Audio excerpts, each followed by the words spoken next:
Try ko nga dun lang.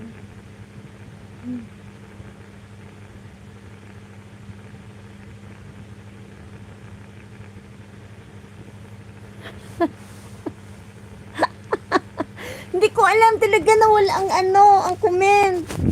Di ba naglilinis ako ng kuko? Wala nga eh. Sisi ko, Mimi. Sis Joy. Di ba? Wala nga. Hindi ko nga alam. Nagulat ako eh.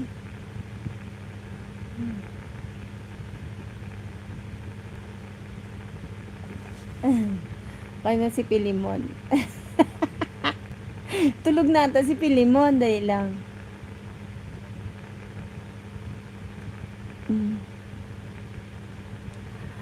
Wala nga, hindi ko nga alam. Naglilinis ako ng kuko ko.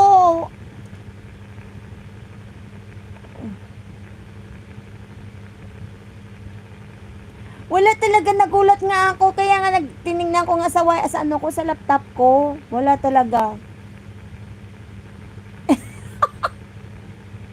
Baka naghilik na si Limon.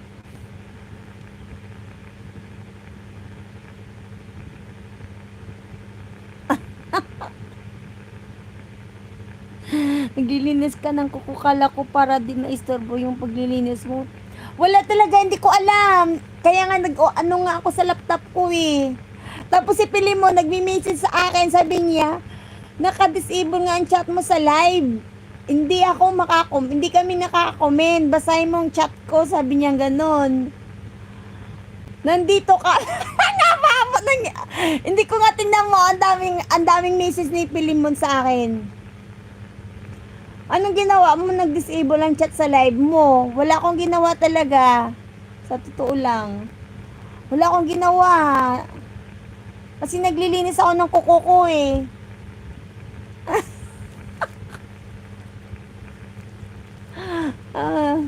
Basta pa nga yung buhok ko eh. Pinapatuyo ko nga yung buhok ko eh. Sa totoo lang, wala talaga akong alam.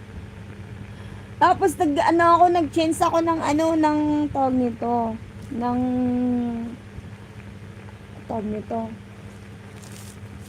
Ng account. Kasi sabi ko, bakit kaya nag-disable? Ganon. Talagang wala. Siguro sa ano yun. Di ba si Ninong Kabunsoy, ganon din dati si Ninong Kabunsoy. Naglinis ka ng kuko, kala ko para di maistorbo yung paglilinis mo. Ang daya mo, wala kang comment. Wala nga talaga, wala ako. Kaya pala sabi ko, bakit kaya dito sila nagko-comment? Ba't kaya nagsasalita ako, wala malang. Kaya ako na wala ng tao. Sabi ko, pero may mga tao na nanonood sa akin. O, di ba? Aray ko. Sorry naman, di ko naman alam eh. Di ba?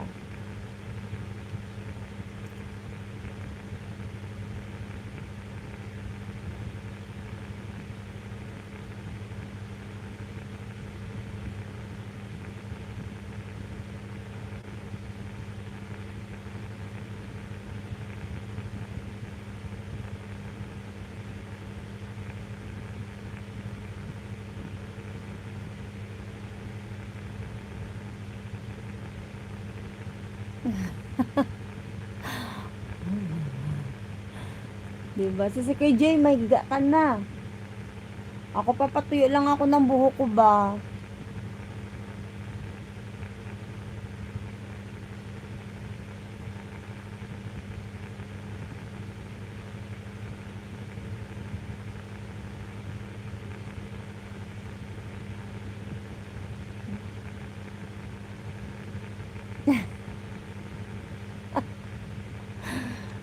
Hindi ko yata eh.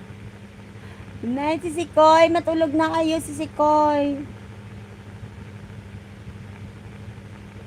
Grabe.